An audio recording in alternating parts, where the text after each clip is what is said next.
ଷଷ୍ଠ ଶ୍ରେଣୀ ସାହିତ୍ୟ ବହିର ସଡ଼କ ସୁରକ୍ଷା ଜୀବନ ରକ୍ଷା ବିଷୟଟିର ପ୍ରଶ୍ନୋତ୍ତର ଆଲୋଚନା କରିବା। ପ୍ରଥମ ପ୍ରଶ୍ନ 1 ନମ୍ବର କରେ କହିଛି, କ'ଣ କଲେ ଆମେ ସଡ଼କ ଦୁର୍ଘଟଣାକୁ ଏଡ଼ାଇ ପାରିବା? ଏହାର ଉତ୍ତର ହେଉଛି, ରାସ୍ତାର ନିୟମ ମାନିଲେ ଆମେ ସଡ଼କ ଦୁର୍ଘଟଣାକୁ ଏଡ଼ାଇ ପାରିବା। ଖ ନମ୍ବର ପ୍ରଶ୍ନ, ଇଞ୍ଜିନ ଚାଳିତ ଗାଡ଼ି ଚଳାଇବା ପାଇଁ ଚାଳକର ସର୍ବନିମ୍ନ ବୟସ ସୀମା କେତେ? ଏହାର ଉତ୍ତର, ଇଞ୍ଜିନ ଚାଳିତ ଗାଡ଼ି ଚଳାଇବା ପାଇଁ ଚାଳକର ସର୍ବନିମ୍ନ ବୟସ ସୀମା 18 ବର୍ଷ ହୋଇଥିବା ଆବଶ୍ୟକ। ଗ ନମ୍ବର ପ୍ରଶ୍ନ, ନାଗରିକର କର୍ତ୍ତବ୍ୟ ମଧ୍ୟରୁ କେଉଁ ନିୟମ ଜାଣିବା ତା ପାଇଁ ଗୁରୁତ୍ୱପୂର୍ଣ୍ଣ? ଏହାର ଉତ୍ତର, ନାଗରିକର କର୍ତ୍ତବ୍ୟ ମଧ୍ୟରୁ ଆମ ଦେଶରେ ପ୍ରଚଳିତ ରାସ୍ତା ନିୟମ ସମ୍ପର୍କରେ ଜାଣିବା ତା ପାଇଁ ଗୁରୁତ୍ୱପୂର୍ଣ୍ଣ। ଘ ନମ୍ବର ପ୍ରଶ୍ନ, ପାଦରେ ଚାଲି ଗଲାବେଳେ ରାସ୍ତାର କେଉଁ ପାଖେ ଚାଲିବା? ଏହାର ଉତ୍ତର, ପାଦରେ ଚାଲିଗଲା ବେଳେ ରାସ୍ତାରେ ନିଜର ଡାହାଣ ପାଖେ ଚାଲିବୁ। ପାଠ୍ୟପୁସ୍ତକ ଅନୁସାରେ ଏହି ତଥ୍ୟଟି ଭୁଲ ଥିବାର ଜଣାଯାଇଛି। ପାଦରେ ଚାଲିକି ଗଲାବେଳେ ରାସ୍ତାରେ ନିଜର ବାମ ପାଖରେ ଚାଲିବା ଉଚିତ, କିନ୍ତୁ ବହିରେ କହିଛି ଡାହାଣ ପାଖରେ ଚାଲିବା ଉଚିତ। ସେଥିପାଇଁ ଏହି ତଥ୍ୟଟି ଭୁଲ ବୋଲି ଜଣାଯାଉଛି। ମ ନମ୍ବର ପ୍ରଶ୍ନ, ଦ୍ରୁତଗାମୀ ଗାଡ଼ିର ଚାଳକକୁ ମୋବାଇଲ ବ୍ୟବହାର କରିବା କାହିଁକି ମନା? ଏହାର ଉତ୍ତର, ଦ୍ରୁତଗାମୀ ଗାଡ଼ିର ଚାଳକ ମୋବାଇଲ ବ୍ୟବହାର କରିବା ବିପଦର କାରଣ ହୋଇଥାଏ, ତେଣୁ ମୋବାଇଲ ବ୍ୟବହାର ମନା। 2 ନମ୍ବର ପ୍ରଶ୍ନ, 2 ବା 3ଟି ବାକ୍ୟର ଉତ୍ତର ଲେଖିବା ପାଇଁ କୁହାଯାଇଛି। କ ନମ୍ବର ପ୍ରଶ୍ନ, ରାସ୍ତା ଦୁର୍ଘଟଣା ଦ୍ୱାରା କି କ୍ଷତି ହୁଏ? ଏହାର ଉତ୍ତର ହେଉଛି, ଅସାବଧାନତା ହେତୁ ରାସ୍ତା ଦୁର୍ଘଟଣା ଘଟେ। ଏହାଦ୍ୱାରା ଧନ ଓ ଜୀବନ କ୍ଷତି ଘଟେ। ଖ ନମ୍ବର ପ୍ରଶ୍ନ, ପାଦଚଲା ରାସ୍ତାରେ କେଉଁ ପଟେ କାହିଁକି ଯିବା? ଏହାର ଉତ୍ତର, ପାଦଚଲା ରାସ୍ତାରେ ନିଜର ଡାହାଣ ପଟେ ଯିବା, କାରଣ ଏହାଦ୍ୱାରା ସାମନା ପଟୁ ଆସୁଥିବା ଗାଡ଼ି ମଟରକୁ ଦୂରରୁ ଦେଖିପାରିବା। ଏହାର ତଥ୍ୟ ଭୁଲ ଅଛି। ଟିକେ ପୂର୍ବରୁ ଯେଉଁ କୋଶ୍ଚିନ୍ର ଆନ୍ସର କହିଲି, ପାଦଚଲା ରାସ୍ତାରେ ଡାହାଣ ପଟେ ନ ଯାଇ ବାମ ପଟେ ଯିବା ଉଚିତ ବା ଏହାର ନିୟମ, ତେଣୁ ପାଠ୍ୟପୁସ୍ତକରେ ଏହି ଭୁଲଟି ତଥ୍ୟ ବୋଲି ଜଣାଯାଇଛି। ଗ ନମ୍ବର ପ୍ରଶ୍ନ, ଛକମାନଙ୍କରେ ପାର ହେବାକୁ କ'ଣ କରିବାକୁ ହେବ?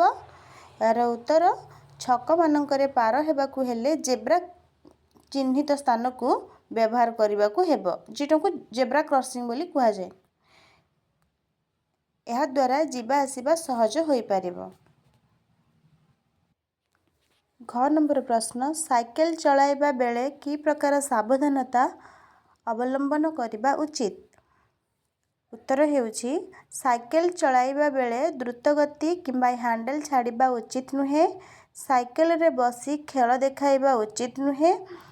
ଏଥିପ୍ରତି ସାବଧାନତା ଅବଲମ୍ବନ କରିବା ଉଚିତ। ମ ନମ୍ବର ପ୍ରଶ୍ନ, 2 ଚକିଆ ଯାନର ପଛରେ ବସିଲେ କି ପ୍ରକାର ସତର୍କ ହେବାକୁ ପଡ଼ିବ? ଉତ୍ତର ହେଉଛି, 2 ଚକିଆ ଯାନର ପଛରେ ବସିଲେ ଗପ କରିବା, ହାତ ଗୋଡ଼ ହଲାଇବା ଓ ଚାଳକକୁ ଅନ୍ୟମନସ୍କ ନ କରିବା ଦିଗରେ ସତର୍କ ହେବାକୁ ପଡ଼ିଥାଏ। 3 ନମ୍ବର ପ୍ରଶ୍ନ ଏକ ସରଳାର୍ଥ ରହିଛି।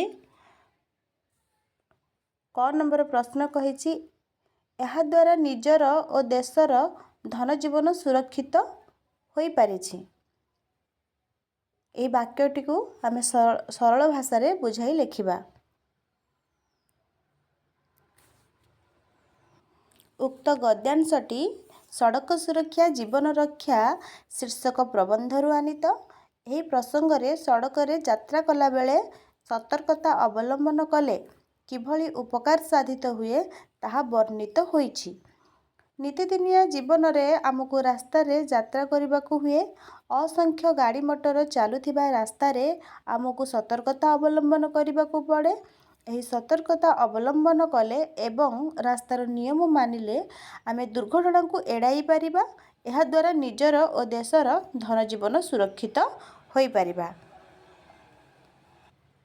ଖ ନମ୍ବର ପ୍ରଶ୍ନ, ଆମେ ସମସ୍ତେ ସଚେତନ ଓ ସତର୍କ ହେଲେ ଆମର ଓ ଆମ ଦେଶର ମଙ୍ଗଳ ସାଧିତ ହୁଏ।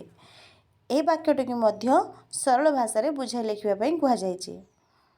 ଉକ୍ତ ଗଦ୍ୟାଂଶଟି ସଡ଼କ ସୁରକ୍ଷା ଜୀବନ ରକ୍ଷା ଶୀର୍ଷକ ପ୍ରବନ୍ଧରୁ ଗୃହୀତ। ଏହି ପ୍ରସଙ୍ଗରେ ରାସ୍ତାରେ ଗାଡ଼ି ଚଲାଇଲା ବେଳେ ସମସ୍ତେ ସତର୍କତା ଅବଲମ୍ବନ କରିବାକୁ ଶିକ୍ଷା ପ୍ରଦାନ କରାଯାଇଛି। ରାସ୍ତାରେ ଗାଡ଼ି ଚଳାଇବା ପାଇଁ ଆମ ଦେଶରେ ସୁନ୍ଦର ନିୟମମାନ ପ୍ରଣୟନ କରାଯାଇଛି। ରାସ୍ତା ଉପରେ ଓ ପାର୍ଶ୍ୱରେ ଅନେକ ସଂକେତର ବ୍ୟବସ୍ଥା କରାଯାଇଛି। ଆମେ ସମସ୍ତେ ସଚେତନ ଓ ସତର୍କ ହେଲେ କୌଣସି ଦୁର୍ଘଟଣା ଘଟିବ ନାହିଁ।